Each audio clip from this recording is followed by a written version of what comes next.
Hello everyone, my name is Jia. I'm very glad to attend this meeting. I come from Gynecological Day Surgery Center, Chengdu Women and Children's Central Hospital, School of Medicine, University of Electronic Science and Technology of China. My title is The Safety Analysis Without Indwelling Urethral Catheter After Daily Laparoscopic Single-Site Surgery in Gynecology and Enhanced Recovery Mode Report of Serious Cases. Background: Day surgery is a trend of medical development. Indwelling catheterization is a traditional concept of general anesthesia, but the length of catheter placement is related to accelerated rehabilitation and urinary tract infection, which is bound to affect the development of day surgery. Objective: to investigate the safety and feasibility of non-indwelling catheter in gynecological patients undergoing daily laparoscopic single-site surgery and enhanced recovery mode. Methods: this is a retrospective study conducted between May to September of 2020 in the Hospital of Department of Gynecology Day Surgery Ward. Data were collected from 72 patients who accepted laparoscopic single-site surgery without detaining urethral catheter. There was no intestinal preparation before surgery, fasting for 8 hours, and no drinking for 2 hours before surgery. One dose of prophylactic antibiotic was given within half an hour before operation and one dose after operation. The catheter was placed after general anesthesia and pulled out before resuscitation. Without analgesia pump after surgery, analgesia is administered by oral ibuprofen or auricular point. Eat 1 week after the operation. Get out of bed as early as possible after surgery.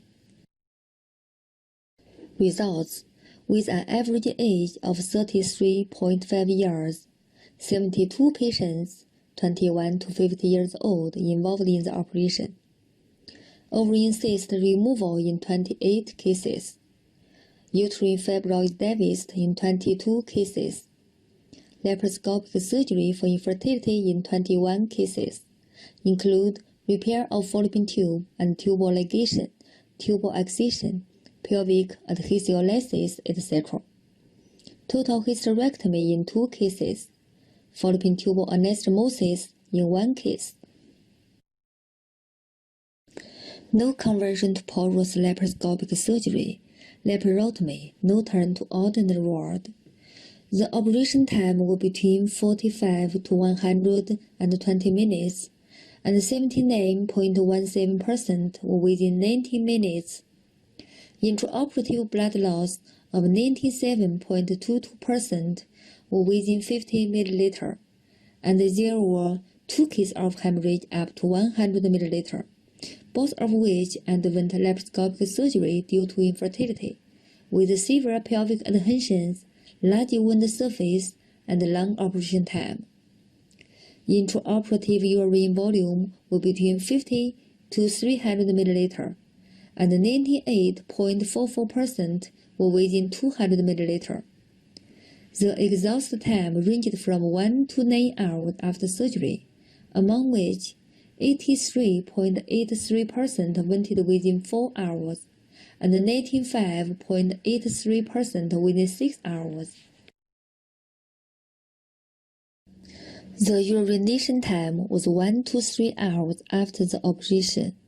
All patients urinated by themselves, and 25% of them had symptoms of urinary stimulation without urinary retention. 86.11% of the patients got out of bed 2 hours after surgery, and the time of getting out of bed was between 0.5 to 3 hours. The patient satisfaction was 100%. No surgical complications, infections, hematoma, secondary surgery, etc. occurred. Conclusion: existing data show that The operation of single-port laparoscopy of uterus accessory and infertility in the gynecological day ward and the accelerated rehabilitation mode is safe and effective, and without post-operative catheterization can promote patients to get out of bed as soon as possible, accelerate rehabilitation, and reduce adverse events.